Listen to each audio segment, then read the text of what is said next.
پھر آسمان میں جو فرشتے ہیں ان فرشتوں میں آپ حضرات جانتے ہیں کہ 4 فرشتے سب سے بڑے ہیں،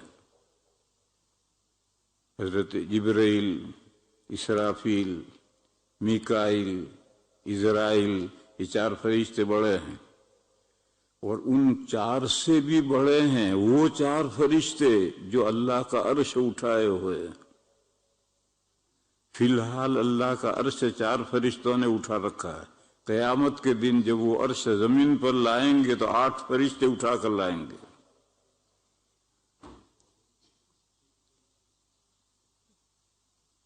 ان مخلوقات میں بے شمار مخلوقات ہیں اللہ کی، ان میں سب سے افضل انسان ہے۔ وَلَقَدْ كَرَّمْنَا بَنِي آدَمَ، ہم نے انسان کو عزت دی، اس کے سر پہ شرافت کا، بزرگی کا تاج رکھا۔ پھر اس کے بعد کون ہے چھوڑو اسے، اول نمبر انسان کا ہے۔ اسی طرح سے ٹائم کے 2 پیس ہیں، ڈے اینڈ نائٹ۔ یہ ڈے اینڈ نائٹ، یہ ٹائم کے 2 پیس ہیں۔ ان پیسوں میں بھی ڈے، دن، اس میں سب سے افضل جمعہ ہے۔ حدیثوں میں جمعہ کے دن کی بڑی فضیلتیں آئی ہیں، میں وہ بیان کرنا شروع کروں گا تو سارا وقت ادھر ہی ختم ہو جائے گا۔ اور نائٹ، ان نائٹ میں سب سے افضل شب قدر ہے۔ شب مانے نائٹ، اور قدر کے مانے ویلیویبل، بڑی قیمتی۔ یہ جو شب قدر ہے یہ راتوں میں سب سے افضل ہے، اور راتیں بھی فضیلت میں ہیں جیسے شب برات وغیرہ، لیکن شب قدر جو سب سے افضل ہے، اور دنوں کے اندر جمعہ سب سے افضل ہے۔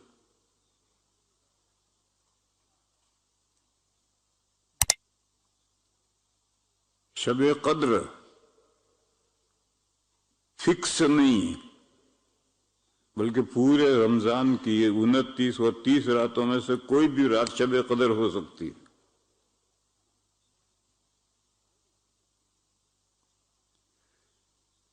بس اس مضمون کو اتنا ہی سمجھ لو۔ پھر دوسرا مضمون یہ سمجھو کہ یہ جو تفاضل ہے، ایک سے ایک بڑا، ایک سے ایک بڑا، ایک سے ایک بڑا، جیسے انبیاء کرام میں 5 انبیاء اولو العزم ہیں، پھر ان 5 میں بھی سب سے بڑے ہمارے حضور۔ یہ جو تفاضل ہے یہ کس بنیاد پر ہے، اس کے بیس کیا ہے، اس کو سمجھنا بڑا مشکل ہے، اس کو سمجھنا بہت مشکل ہے۔ یہ اللہ تعالیٰ نے فضیلت رکھی ہیں، اس کی وجہ اللہ ہی جانتے ہیں، ہم سب نہیں جانتے، ساری باتیں ہم نہیں جانتے۔ جمعہ 6 دنوں سے افضل کیوں، اللہ بہتر جانتے ہیں۔ راتوں میں شب قدر سب سے افضل کیوں، اللہ بہتر جانتے ہیں۔ لیکن یہ جو سورت ابھی امام صاحب نے وتروں کی پہلی رکعت میں پڑھی، اس سورت میں شب قدر کی فضیلت کی ایک وجہ کی طرف اشارہ ہے، اشارہ نہیں بلکہ صراحت ہے کہ یہ رات اس لیے اس کو فضیلت حاصل ہوئی کہ اس رات میں قرآن کریم اترا ہے۔ کہاں اترا؟ لوح محفوظ سے شب بیت معمور میں بھی اسی رات میں اترا ہے، اور پھر بیت معمور میں سے زمین پر حضور پر جو پہلی وحی آئی ہے وہ شب قدر میں آئی ہے۔ سورج غروب ہوا، مغرب کا وقت ہوا، اور حضور گھر جانے کے لیے غار حرا میں سے نکل کر چلے تو غار حرا کے آگے ایک میدان ہے، اس میں ریت ہے۔ جب اس میدان میں پہنچے تو حضرت جبرائیل انسانی شکل میں آ کر کھڑے ہو گئے، اور پہلی وحی جس میں 5 آیتیں آئی ہیں اقرأ باسم ربک الذی خلق، وہ اسی مغرب کے بعد آئی، یہی شب قدر تھی۔ لیکن رمضان کی کون سی رات تھی معلوم نہیں، کیونکہ شب قدر تو ہر رمضان میں بدلتی رہتی ہے، اس لیے حضور پر جو پہلی وحی آئی وہ شب قدر رمضان کی کون سی رات تھی نہیں معلوم، باقی رمضان کی شب قدر تھی۔ یہ جو قرآن کریم کا اس رات میں نزول ہوا، یہاں ایک بہت باریک مسئلہ ہے، پہلے کون بعد میں کون؟ انڈیا میں 26 جنوری 15 اگست اہم دن ہے، فنکشن منایا جاتا ہے۔ کیوں؟ ان دو دنوں میں ایک دن میں آزادی کا انگریزوں کے ساتھ ایگریمنٹ ہوا تھا، اور دوسری تاریخ میں انہوں نے عملی طور پر انڈیا کی حکومت انڈیا والوں کو سونپ دی تھی۔ تو جس دن ایگریمنٹ ہوا وہ بھی اہم واقعہ ہے، اور جس دن انہوں نے چابی دے دی وہ بھی اہم واقعہ ہے۔ تو یہ 15 اگست اور 26 جنوری ان میں پہلے سے فضیلت تھی جو ان دنوں میں چابی ملی، ایگریمنٹ ہوا، یا ایگریمنٹ ہوا چابی ملی اس لیے ان دنوں کے اندر اہمیت آئی؟ پہلے کون پیچھے کون؟ اسی طرح سمجھو کہ پہلے سے یہ رات ویلیویبل تھی، اس لیے اس میں قرآن اتارا گیا۔ تو قرآن وہ پہلے سے ویلیویبل ہے اس لیے قرآن اتارا گیا۔ اور ایک تو یہ ہے کہ پہلے سے تو نہیں، سب راتیں برابر تھی، لیکن اس رات میں یہ واقعہ پیش آیا اس لیے یہ رات ویلیویبل ہو گئی۔ یہ دونوں صورتیں سوچنے کی۔ آپ جانتے ہیں کہ پہلے سے کوئی فضیلت نہیں ہوتی، ہمیشہ 26 جنوری آتی رہتی تھی، 15 اگست بھی آتا ہی رہتا تھا، کوئی فنکشن انڈیا والے نہیں مناتے تھے۔ لیکن ان تاریخوں میں ایگریمنٹ ہو آزادی کا اور چابی ملی تو یہ ویلیویبل دن ہو گئے اور فنکشن منانے لگے لوگ۔ اسی طرح سے میرے بھائیو سمجھو کہ پہلے سے یہ رات پہلے کوئی شب قدر ویلیویبل نہیں تھی، اس وجہ سے کہ چونکہ پہلے سے ویلیویبل تھی اس لیے قرآن اترا، ایسا نہیں تھا، بلکہ سب راتیں برابر تھی۔ پھر ایک رات میں اللہ تعالیٰ کے فیصلے سے قرآن کریم کا نزول ہوا تو اب یہ رات ویلیویبل ہو گئی، اور رات ہی ویلیویبل نہیں ہوئی بلکہ پورا مہینہ ہی ویلیویبل ہو گیا۔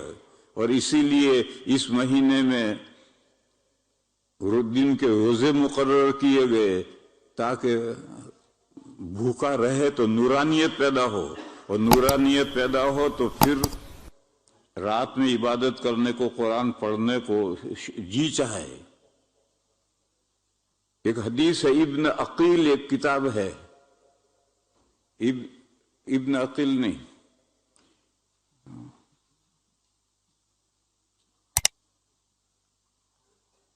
ابن عقیل، ضعفاء ابن عقیل، یہ کتاب ہے 7 جلدوں میں۔ اس کتاب میں تمام ضعیف راوی اکٹھا کیے گئے ہیں، اور ہر ضعیف راوی کی ایک ایک حدیث بھی اکٹھا کی گئی، لکھی ہے کہ یہ اس راوی کی ضعیف حدیث ہے۔ اس کتاب کے اندر یہ حدیث ہے، نبی پاک صلی اللہ علیہ وسلم نے فرمایا کہ اللہ تعالیٰ نے رمضان کے دنوں کے روزے فرض کیے، اور میں نے اس کی رات میں زائد نفلیں مسنون کی، ایکسٹرا اور نفلوں کے بنسبت خاص رمضان ہی کی زائد نفلیں 20 رکعتیں یہ میں نے مسنون کی، اور اللہ نے روزے فرض کیے۔ اس کے بعد پھر ایک میں روایت بیان کرنا چاہتا ہوں، تفسیر کی ایک کتاب ہے الدر المنثور، علامہ سیوطی رحمۃ اللہ علیہ کی ہے۔ اس تفسیر میں یہ جو انا انزلناہ فی لیلۃ القدر ہے، اسی سورت کی تفسیر میں وہ روایت ہے، جس کو دیکھنا ہو دیکھو۔ حضرت علی کرم اللہ تعالی وجہہ نے فرمایا کہ یہ جو رمضان میں 20 رکعت تراویح کا جو نظام بنا ہے، حضرت عمر نے بنایا ہے، یہ میرے مشورے سے بنایا ہے۔ حضرت علی نے کہا کہ میں نے مشورہ دیا تھا حضرت عمر کو، اور میرے مشورے سے انہوں نے رمضان کی راتوں میں 20 رکعت کا جماعت سے پڑھنے کا نظام بنایا۔ اس سے پہلے جماعت سے نہیں پڑھی جاتی تھی، لوگوں کو ترغیب دی جاتی تھی کہ رمضان کی راتوں میں ایکسٹرا نفلیں پڑھو، کم و بیش لوگ پڑھتے تھے۔ 2 راتیں یا 3 راتیں حضور نے پڑھا کر کے پھر فرضیت کے اندیشے سے بند کر دیا۔ پھر حضور کا زمانہ گزر گیا، ابو بکر کے 2 سال گزر گئے، حضرت عمر کے 6 سال گزر گئے۔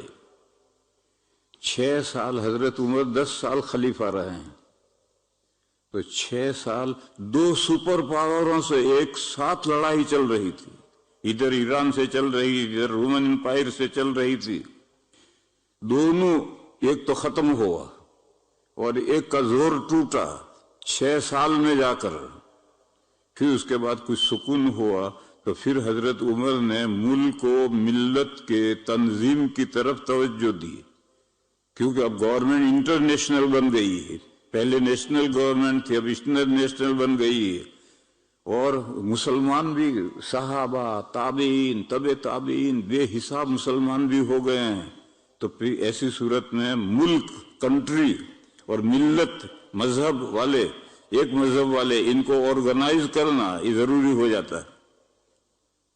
تو حضرت عمر رضی اللہ تعالیٰ عنہ کے 6 سال گزر گئے، اس کے بعد انہوں نے ملک و ملت کی تنظیم کی ہے۔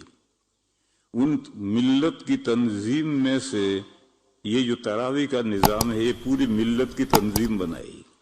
دیکھو آج اگر ہم باقاعدہ جماعت کا نظام دنیا میں نہ ہوتا اور ترغیب دیتے کہ رمضان میں نفلیں پڑھو نفلیں پڑھو تو انشاءاللہ 5 آدمی بھی ہر مسجد میں نہ ہوتے اور بہت سے مسجدیں تو خالی ہوئی۔